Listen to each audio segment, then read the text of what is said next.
नमस्कार। लक्ष्मीनारायण ज्योतिष केंद्र में आप सभी का स्वागत है। मैं आचार्य डॉक्टर एपी शुक्ला। आज का हमारा विषय मंगल दोष से संबंधित है।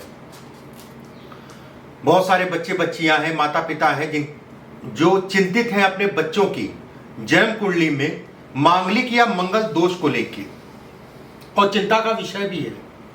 चिंता का विषय अगर कहा जाए तो मंगल दोष है, ना कि मांगलिक होना। मंगल दोष और मांगलिक होना अंतर है। जब भी मंगल अगर कहा जाए जन्म कुंडली में पहले में, दूसरे में, चौथे में, सातवें में, आठवें में, 12वें में बैठता है तो कहीं ना कहीं मांगलिक जातक कहलाता है। मंगल दोष और मांगलिक में दोनों में बेहद अंतर है। मांगलिक अगर कहा जाए तो 70 से 80% कुंडलियों में मिलता है, चाहे उसको देखने का तरीका लगन कुंडली से हो, नवमान से हो, चंद्र कुंडली से हो, कैसे भी। बहुत सारे ऐसे लोग भी हैं जो शुक्र के बल को भी कहीं ना कहीं मंगल दोष के लिए निकालते हैं। लेकिन ऐसे में कहा जाएगा कि 70% जन्म कुंडली में ये योग बनेंगे। जब चंद्रमा से आप देखेंगे, शुक्र से आप देखेंगे, नवमांश कुंडली में जब देखेंगे, लगन कुंडली में आप देखेंगे। अब 70% कुंडलियों में बन रहा है तो ऐसा तो है नहीं कि सब 70% कुंडलियां या मंगल मांगलिक हो गई या मंगल दोष हो गया और भी विच्छेद हो गया, आपस में तनाव हो गया। ऐसा संभव नहीं है। देखिए, मांगलिक होना अलग है, मंगल दोष का होना अलग है। मैं कुछ चीजें आपको मंगल दोष से संबंधित चीजें बताऊंगा। आपके हाथ पे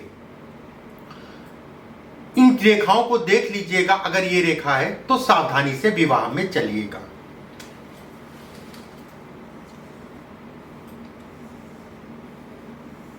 ये मणिबंध है। देखिए, ये उन लोगों के लिए ज्यादा जरूरी है जो प्रेम विवाह करना चाहते हैं। वो विवाह जो घर वाले करवाते हैं, माता पिता करवाते हैं, सब देखते हुए करा। मैं ऐसा नहीं कहूंगा कि माता पिता के करवाया हुआ विवाह भी अगर कहा जाए, बहुत केस ऐसे मैंने देखे हैं कि कहीं ना कहीं प्रॉब्लम आ गई, माता पिता ने करवाया था, लेकिन उसके चांसेस अगर कहा जाए तो बहुत कम होते हैं। माता पिता जन्म कुंडली मिलवाते हैं, माता पिता घर परिवार को देखते हैं, लड़के को देखते हैं, और वहीं प्रेम सिर्फ लड़का देखता है, सिर्फ लड़का देखता, ना कि घर परिवार, ना जान कुंडली का तो कोई मतलब ही नहीं रह गया। ठीक है, उन लोगों को विशेष सावधानी रखनी। मैं कुछ रेखाएं मैं बता रहा हूं जो प्रेम विवाह करना चाह रहे हैं। ये जीवन रेखा है, आप सभी जानते हैं। जब भी एक रेखा केतु के क्षेत्र से निकले और ऊपर जाके जो है 2 फाड़ में बढ़ जाए, ठीक है, अगर ये 2 फाड़ में बढ़ रही है तो ये भी कहा जाएगा ये मंगल दोष है। वैवाहिक जीवन में तनाव को दिखाता है। ये इस टाइप से या इस टाइप से एक त्रिशूलनुमा आकृति बन जाए। रेखा अगर अंदर जा रही है तो कहीं ना कहीं दिखाएगा कि मांगलिक दोष को उत्पन्न करेगा। ये खराब संकेत है, ये अच्छा संकेत नहीं है। एक बात,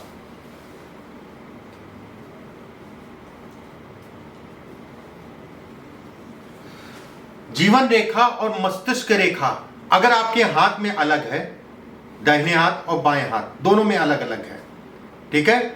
मान लीजिए जो है ये रेखा अलग है और इसके साथ में एक रेखा केतु के चित्र से ऊपर आके 2 फाड़ में बटे। ये रेखा ऐसी भी हो सकती है, ये रेखा ऐसी भी हो सकती है, ठीक है। लेकिन ऐसी रेखा अगर कहा जाए तो ये खराब नहीं है। वी की आकृति अगर कहा जाए नीचे बन रही है, नीचे बनने का मतलब हो गया कि इस जगह पे तो ये कहा जाएगा एक ट्रायंगल से वो रेखा निकल रही है, तो खराब नहीं कहलाएगी। अगर एक हाथ में है तो कोई दिक्कत नहीं है, कोई समस्या नहीं है। अगर दोनों अलग है, अगर दोनों हाथ में तो थोड़ी समस्याएं आएंगी, थोड़ी परेशानियां आएंगी विवाह से संबंधित चीजों में। अगर पति और पत्नी दोनों के हाथ में ये रेखा अलग है, ये रेखा अगर कहा जाए पति और पत्नी दोनों के हाथों में अलग है, मतलब दाहिना हाथ बायां हाथ, चाहे वो पत्नी का हो चाहे वो पति का हो, तो कहीं ना कहीं वैवाहिक जीवन ऐसे लोगों का चलता हुआ बहुत कम ही देखा गया है। रेयर हो गया। पुराने ख्यालात थे, उनके कारण चल गया, वो एक अलग हो गया, लेकिन बहुत कम ही देखा गया है। अगर ये दोनों अलग है तो अगर इस जगह पे काफी रेखाएं आ रही हैं, मंगल के क्षेत्र पे काफी रेखाएं आ रही हैं, तो भी कहीं ना कहीं मांगलिकता को दिखाता है। यह भी कहीं ना कहीं तनाव को दिखाता है विवाह से संबंधित चीजों में। अगर उसके साथ में गुरु की उंगली अगर कहा जाए तो इस जगह तक केवल पहुंचे या इससे छोटी हो, मतलब तीसरे पर्व तक पहुंचे या उससे छोटी हो, तो ये कहा जाएगा कि ऐसे लोगों का विवाह भी बहुत मुश्किल से चलता है। बहुत धार्मिक होंगे, रहन सहन अच्छा होगा, अच्छी सोच होगी, तो हो सकता है परमात्मा का आशीर्वाद से चल जाए, उसमें कोई दो राय नहीं है। अगर इस जगह पे जो है और इस जगह पे, मैं बिल्कुल ऐसा नहीं कहूँगा कि डिवोर्सी होगा, मैं ये जरूर कहूँगा कि विवाह में कोई ना कोई घटना जरूर होगी। ये इसके संकेत देता है, जो कि कहीं ना कहीं विवाह का सुख यह है कम करता है। अगर इस जगह पे कई रेखाएं हैं और ये गुरु की उंगली शनि के तीसरे पर्व तक पहुंचे या उससे छोटी हो, ये स्थितियां तब बनती हैं, ये स्थितियां अगर कहा जाए तब बनती हैं और बिल्कुल भी अच्छी नहीं है। इसके बाद अगर ये देखिए, ये क्षेत्र विवाह से संबंधित चीजों के लिए बेहद महत्वपूर्ण है, उसमें कोई दो राय नहीं है। विवाह के लिए अगर कहा जाए, इसको ये मुख्य है। इसके अलावा हाथ में कई बिंदु होते हैं जिन जगहों से विवाह या विवाह का सुख देखा जाता है, लेकिन ये मुख्य है।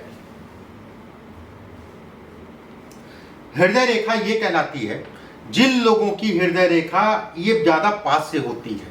ज्यादा पास से मतलब जो है, आप खुद देखेंगे, आप खुद समझ जाएंगे, किसी अन्य के हाथ में और अपने हाथ में अगर ये ज्यादा पास से आ रही है, तो भी ये कहा जाएगा कि वैवाहिक जीवन में ये तनाव देगी। ये भी कहीं ना कहीं मंगल दोष को दिखाती है। ये भी कहा जाएगा कि बहुत सारी चीजें इससे है। मैं हमेशा कहता हूं कि हस्त रेखा में एक रेखा, भाई रेखा तो केवल 4 है। रेखाएं अगर कहा जाए तो ये 4 रेखाएं हैं केवल हमारे जीवन में। अब ये 4 रेखाएं अगर कहें तो बहुत सारी चीजों को दिखाती है। काम धंधा, कौन सा काम, कैसा काम, संतान, संतान का सुख, संतान, विवाह, विवाह का सुख, विवाह, माता पिता का सुख, मतलब तरह तरह की चीजें, नौकरी की, व्यवसाय। अब एक रेखा से अगर कहें, केवल यहां पर बात मैं कर रहा हूं आज विवाह की, तो विवाह के लिए ये जितनी पास होगी उतना ही रेखा अच्छी नहीं कहलाएगी, उतना ही खराब कहलाएगी। अगर यहां पर 2 से 3 रेखाएं हैं और एक रेखा काटे, ध्यान से समझिएगा, बेहद महत्वपूर्ण बिंदु है। ये रेखा अगर कहा जाए हल्की है और ये जो काट रही रेखा ये इस रेखा से ज्यादा गाढ़ी है। अगर ये रेखा हल्की है और काट रही है तो समस्याएं कम होंगी।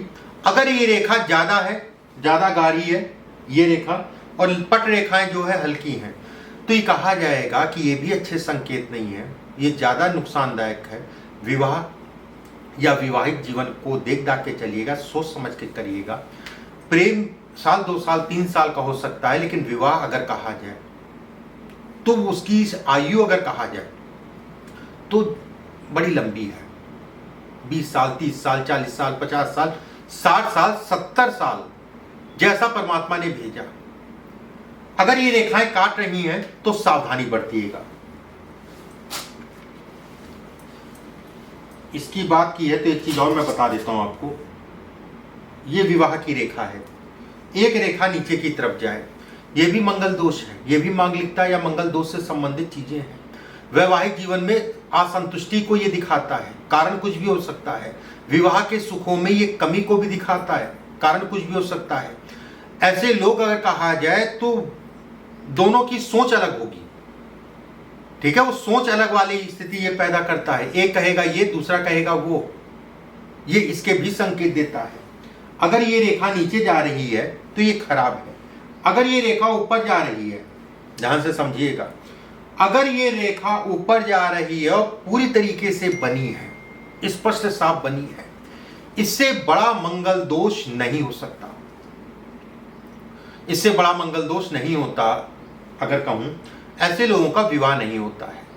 प्रेम विवाह छोड़िए आप, मान लीजिए विवाह हो भी जाता है तो विवाह के उपरांत जो है कुछ साल बेहद सावधानी रखनी चाहिए। अगर ये रेखा है तो प्रेम विवाह मैं ये नहीं कहूंगा कि खराबी होगा, मैं ये जरूर कहूंगा कि बेहद सावधानी से करिएगा, माता पिता की राय ले लीजिएगा, उसके बाद जन्म कुंडली मिलवाइएगा, उसके उपरांत जो है आगे बढ़िएगा। ये रेखा जितनी साफ होगी उतना ही विवाह से संबंधित चीजों में चिंताओं को बढ़ाएगी। ये बिल्कुल भी अच्छी रेखा नहीं है। वीडियो को ज्यादा से ज्यादा शेयर कर दीजिएगा, ज्यादा से ज्यादा लोगों तक पहुंचा दीजिएगा। अगले वीडियो में फिर आप सभी से मुलाकात होगी। परमात्मा आप सभी को स्वस्थ रखे, सुरक्षित रखे। अभी के लिए बस इतना ही। नमस्कार।